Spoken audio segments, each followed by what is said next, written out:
I'm Selena, 30, female. I'm a new mom to a few days old Eddie, male. I wish I could say that this is a happy time for my family, but it is not. I'm going through a divorce right now, and everyone around me is blaming me for it. I know being a single mom is tough, but I can do anything to get my son out of the toxic environment that he would have had to face had I not ended that marriage. I have made great mistakes and I need a few honest opinions, so here goes to nothing. I've been dating Robert since high school and he treated me well. He did all the dreamy things that every girl wants. Plan dates, get me flowers, take me to do my nails and whatnot. The only thing he prioritized over me was his sister and mother, and I never had an issue with that, I guess. I took it as a green flag, actually. I thought, oh well, he treats the women in his life so well. He's a real gentleman. If I ever get to marry him and become his wife, then he will probably treat me exponentially well. Well, I can't even tell you guys how wrong I was. The moment I married him, the chase was over. Now began a new phase, the taken for granted phase. Emotional abuse is something that you realize gradually with time and not at once. It's also very difficult to break away from something like that when you really love that man. Looking back now, I know there were countless instances where I know I should have realized that Robert couldn't set boundaries or know what to prioritize. But love makes you blind. My sister-in-law and mother-in-law were maids of honor at my wedding, and they both wore white with long trails. When I pointed this out to Robert, that the bridesmaids and the maids of honor were all supposed to wear pink, he said that it really didn't matter and that I was ruining our big day by being sulky, and instead should just focus on something different. That was not all, though. They were in every picture and even photobombed the couple's photos. Even the photographer got tired and told my sister-in-law to stop. To which my husband, the kiddo's just having fun, let her be. I'm sure the pictures will turn out better with her in the frame. My sister-in-law is no kid. She's 25 years old, who herself is about to get married next year. I was so embarrassed. That day, I realized that I was wrong about Robert all along, but it was too late. I was already Robert's wife. The only good thing was that my cousin and his wife had gifted me a house as our marriage gift, so we moved in there after our marriage. We didn't see much of my in-laws, but Robert went over to their house every weekend and never stayed home with me. When I pointed out that we didn't even go on a honeymoon trip, he said that we would take the trip after his sister got married so that his sister and future brother-in-law could come along with us. In this context, it would be right to point out that his future brother-in-law was a freeloader, and his sister too was unemployed. I had tried talking to her and pointing out that marriage brings a lot of financial responsibility as well, but she laughed it off by saying that her brother will take care of all her financial responsibilities. I realized that I couldn't do much about it unless Robert supported me, which he didn't. So I didn't broach the subject again. So yeah, the red flags were screaming to be acknowledged, but I thought I could fix him and our marriage. I don't know why I decided to take up the role of Bob the Builder, but then there I was trying to win over him by winning over his family. When I saw that Robert wouldn't stay a single weekend with me, I decided to go with him. The first and only time I went there, his mother and sister were not very pleased to see him. What was even more surprising was that Sarah, my sister-in-law's 26 female freeloader fiance, Dylan, 26, male, was also there. So basically, I was the only one who was never asked to join. I had taken a cake with me, and I told them that I had come along because I wanted to surprise them. My sister-in-law said, "A nasty surprise, I see." They all laughed as if Sarah had cracked the world's best joke.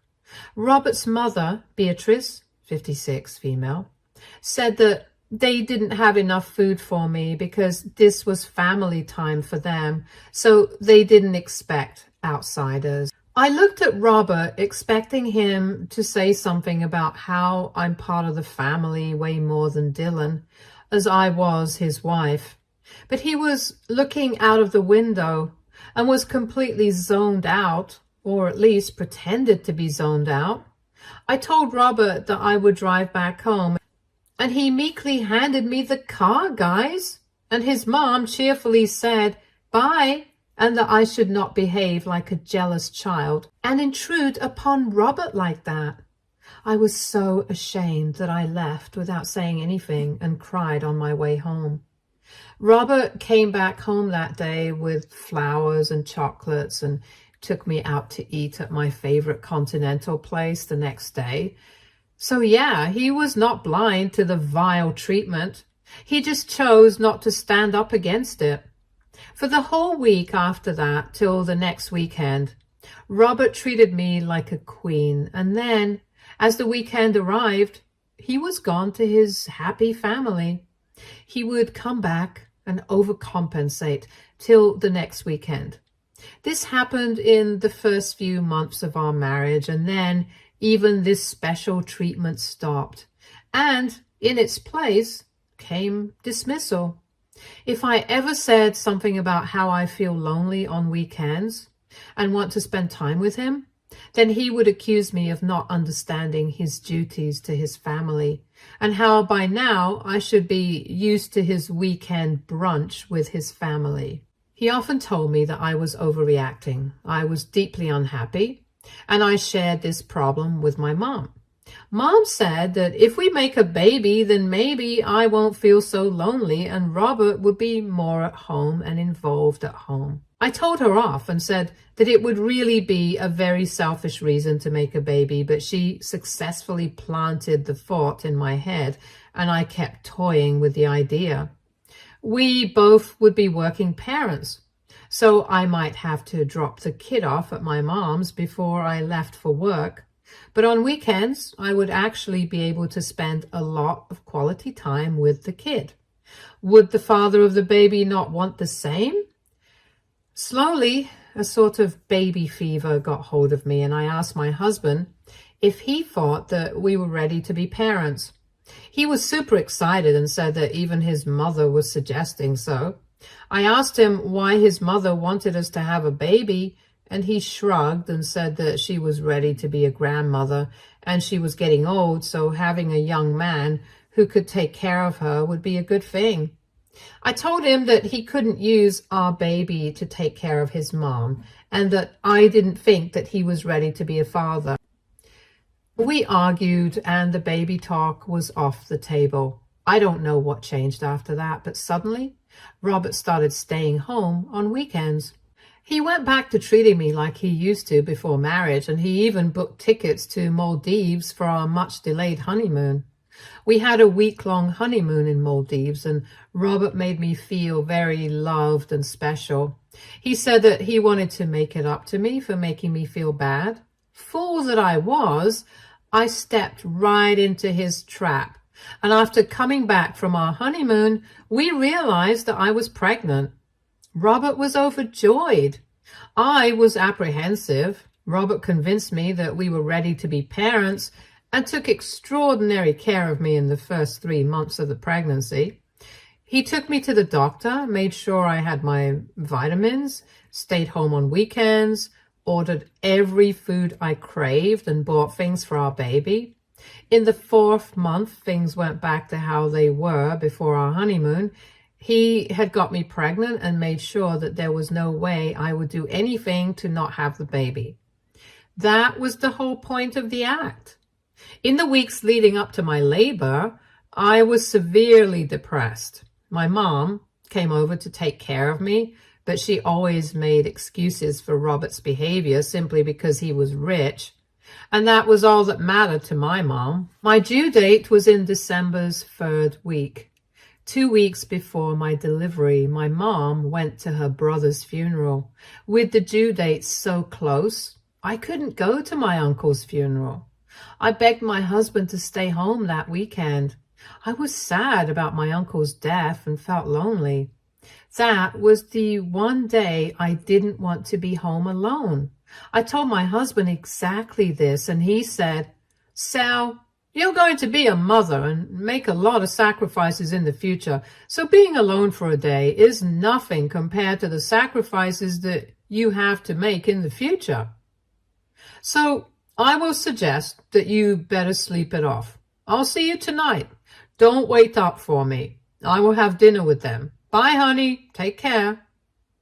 Remember, you have to take care of yourself for our little Eddie." He didn't even wait for my response and took the car keys and left.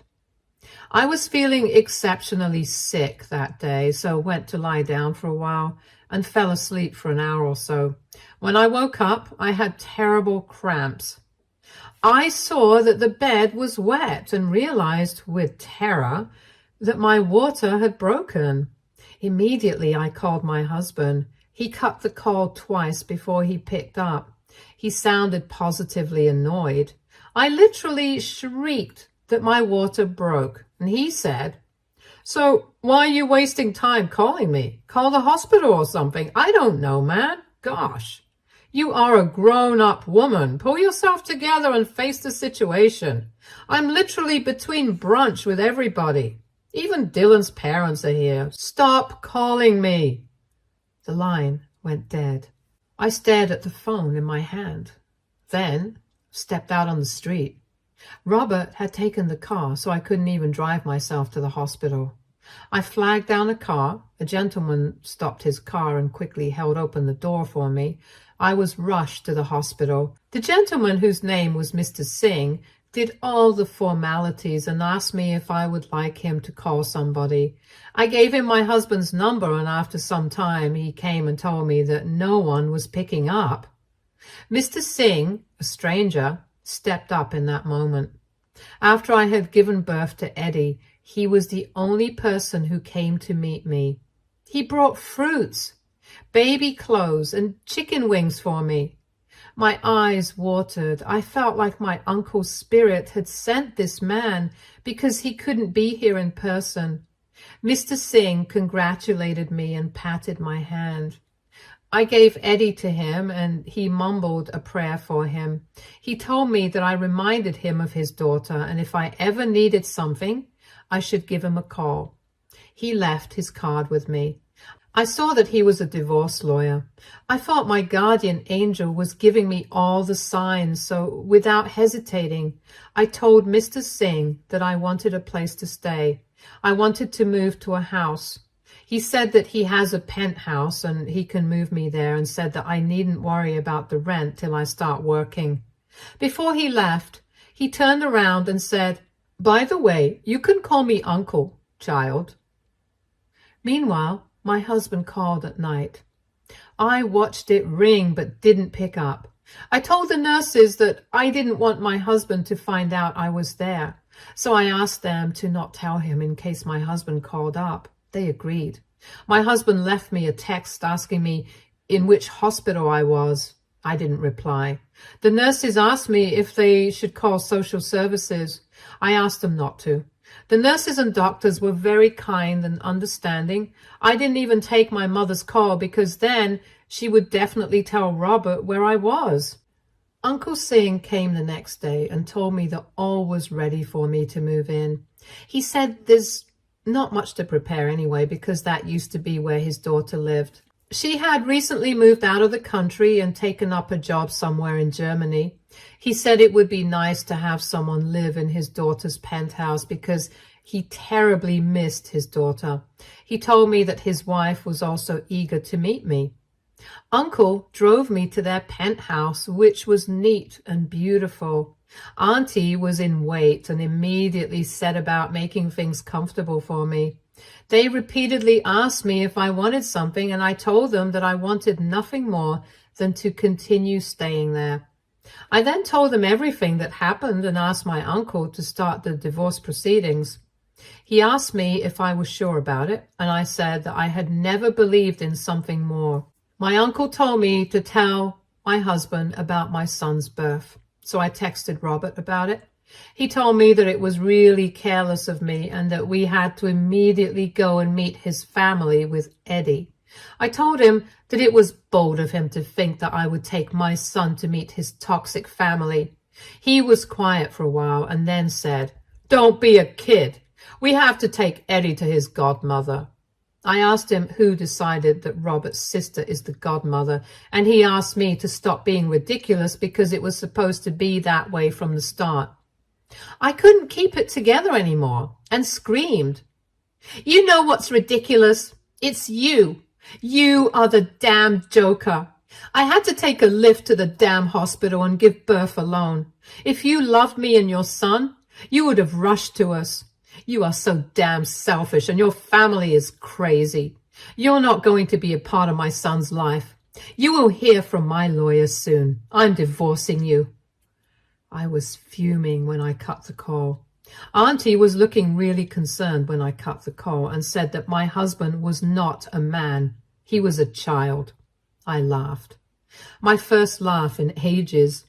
My mom called and started going on and on about how terrible I was and how Robert called her to tell her what happened.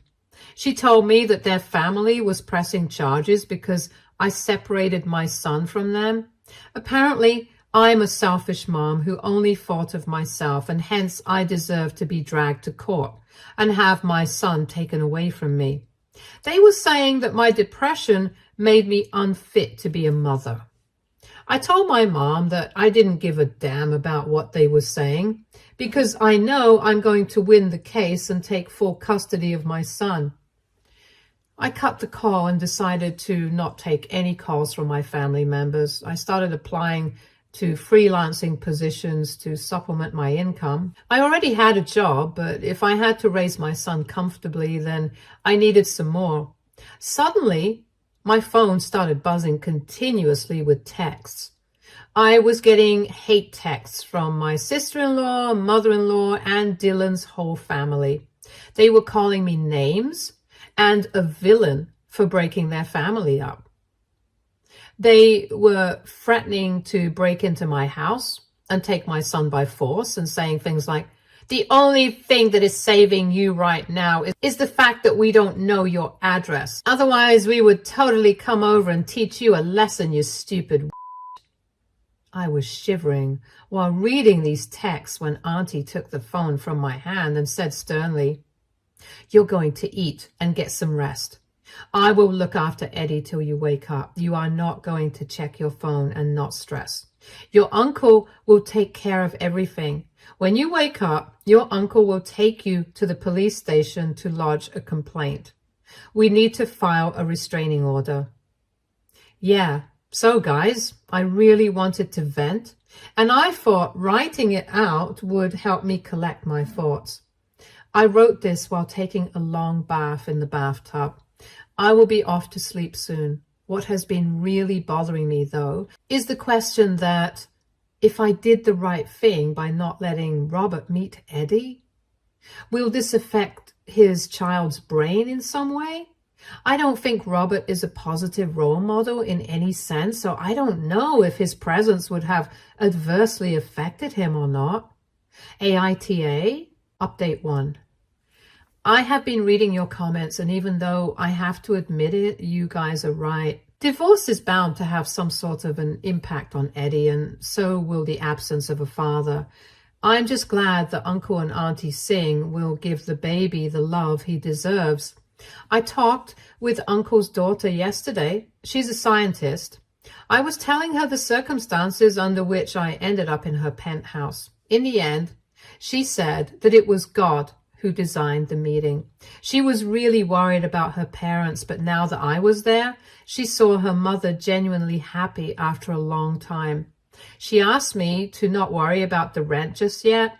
I thanked her, and to my surprise, she thanked me back. I can't tell you guys how incredibly lucky I feel. Uncle Singh will be the positive male role model in Eddie's life. I have thought and thought about it, and I think when he starts asking difficult questions, I will answer him as truthfully as I can. I will try teaching him how to become a man and not some sort of mama's pet.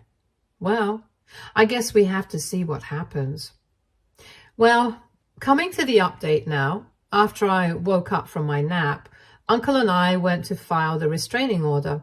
Auntie has been taking care of Eddie, so I can confidently say that Eddie is in good hands. There's been a lot of peace since the restraining order was filed, but today, when I went out to work, I don't know if I'm hallucinating or something, but I think I saw Dylan from the corner of my eyes. I don't know. I could be paranoid. I haven't told Uncle and Auntie about this because I don't want to unnecessarily worry them. The restraining order has been filed against Robert's family, so technically there's nothing stopping Dylan from trying to contact me. I don't want them to find out where I live. I'll keep you guys updated. Update 2. Hi guys. Last night my penthouse got egged. Auntie and Uncle had gone home for the night and I was alone. I ran to where Eddie was sleeping and held him close. He was badly scared and crying his eyes out. I felt so scared and stifled. I was low-key having a panic attack when the egging stopped after 15 long minutes. I couldn't move and just tried rocking Eddie back to sleep. When Eddie fell asleep, I put him on my bed and lay awake by his side.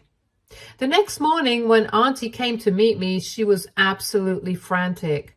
She wanted me to move in with them in their house, but I told her it wouldn't change a thing because then the next time it would be their house that would get egged. I think I was right in my suspicion.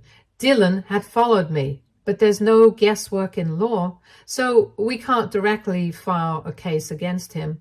We have filed a vandalism charge against unknown people. Uncle is currently getting cameras and a new security system installed as I type this.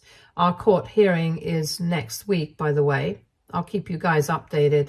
Update 3. I am dead tired. This is going to be a short update. I just want the hearing to be over. The drama is going overboard at this point. Last night, Dylan tried to break into the house. The security system immediately notified 911 and he was caught. He was wearing a black balaclava. He was taken away by the cops. On interrogation, it was found that they had a plan of kidnapping Eddie. I could be portrayed then as a careless mother and the custody would go to Robert, but the fact that he was caught changed the whole game. Now, there's no chance in hell that they would win, and more importantly, some of them are going to go to jail. Update 4. Robert's family denied being involved in the kidnapping. Yeah, I'm so not surprised. Dylan was head over heels in love with Sarah, but his beloved Sarah has abandoned him. As far as my uncle told me, nobody even went to visit Dylan in custody. We had a court hearing today, and Uncle totally ate Robert up. Things look like they are going to be in our favor. After the hearing, when I was leaving, Robert ran up to me and held my hand. He said he had realized his mistakes and asked me to move back with him and our son. I was tempted to give in, but then I remembered all the times that I had given in, and then things had gone back to as they were. I removed my hand from his and asked him to play his stupid tricks on someone else. I told him he has some growing up to do, and a man who himself didn't behave like a grown-up couldn't be expected to raise a child. A child raising a child is an unheard of thing, isn't it? Boom. Mic drop. He couldn't even get a word out before I got in Uncle's car and left. I mentally fist-pumped myself for this amazing comeback, LOL. What do you guys think of my comeback? Also, wish me luck for the next hearing. Update 5. Guess who got the custody of Eddie and massive child support? None other than your girl, Selena. The only thing is that Robert got visiting rights. I don't think it will be nice to deprive my child of his father, so I am not going to appeal it, even though I am sure that if I do appeal it, we would win. I don't want Eddie to grow up and blame my selfish desire to win as the reason for his dad being someone he doesn't know. I told Robert exactly this, but I said that I have a condition. He can never take Eddie to meet his grandmother and sister. If I find out anything fishy going on behind my back, then I won't hesitate one bit in terminating his visiting rights. I have landed a very well-paying freelancing job along with my regular job. I'm also starting a blog for new single moms, which is gaining a lot of popularity. I'm getting a few sponsors already. You guys can check out my blog too. Gosh, I'm so excited for this new mom life. As of now, mom life is treating me well. I love being Eddie's mom.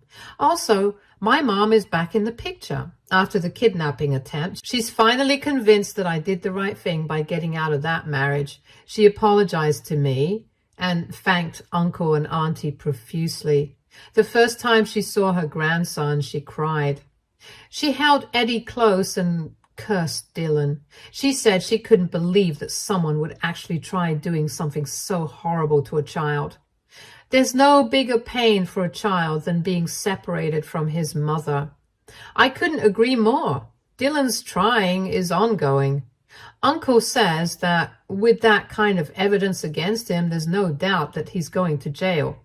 Meanwhile, Sarah is already getting married to some rich old guy whom she met at a party. Apparently, they're getting married after only dating for a week. I'm getting updates of their family from a friend who stays near Robert's house. Your girl is getting all the tea. Oh, by the way, I had asked Robert to move out of our house. I mean, come on. It was a gift from my side of the family, so it is only fair for him to move out. He moved out this week, so I'm going to return to my old house. I'm so thankful to the Singh family that I don't even know how to show it to them. I stayed with them for 2 months for free. I tried paying them rent, but they wouldn't accept it. In the end, they only took a month's rent and said that that itself was my uncle's fee for representing me and that they wouldn't take a penny more from me. Update 6. Guys, sorry, I couldn't get back to you guys sooner. I know, it has been 6 months, but gosh, being a mom is a full-time job. Thank God for my mom and auntie. They take turns to look after Eddie when I go to work. These 2 women have been a real help. I come back home to eat tasty, nutritious meals, and then I can spend the rest of my time playing with Eddie before he goes to sleep. My uncle visits us every weekend, and I met his daughter too, who has recently come from Germany. She stayed a week with us, and she's just as kind as her mom and dad. When she was about to go back to Germany, I asked her to be the godmother of my son. She hugged me and Eddie and cried her eyes out. My cousin, the one who gifted the house, is the godfather of Eddie. When I told him what all had taken place in the last 6 months, he was not surprised. He said that he always got immature vibes from Robert and had his doubts. He was just sorry that he couldn't be there for me during that time because he was out of the country himself. So I couldn't get in touch with him. And even if I had managed that, it wouldn't have been of any help. These few months have been the time of many of Eddie's first. He learned to roll over and try crawling. He also said his first word, B. My mom tells me that it's just a random sound that he made, but hello. He really likes his Bumblebee soft toy. Robert keeps on sending new toys every month. He visited us last week and it was really awkward between us. It kind of hurt me too that the man I loved so much has become a stranger. But I guess that's life. Bad things happen, but one has to keep their head up. I left Robert alone to play with Eddie. It was a good idea because I could get a lot of work done as Robert looked after the baby. When I was done with all my work, Robert had already put baby Eddie to sleep. He was lying on Robert's chest, and he looked absolutely tiny and fragile. Robert himself was half asleep, and it filled my heart with such sadness of what it could have been. My therapist tells me that it's only human to feel this way, and therefore to not feel guilty over being sad for Robert. So I pulled myself together and clicked a picture of father and son. I got that picture framed and gifted it to Robert on his birthday. He looked at it for a long time and then thanked me. I think that there's a significant change that has taken over him now that he is a father. A change that was a long time coming. Stay tuned for more stories from our girl relationships.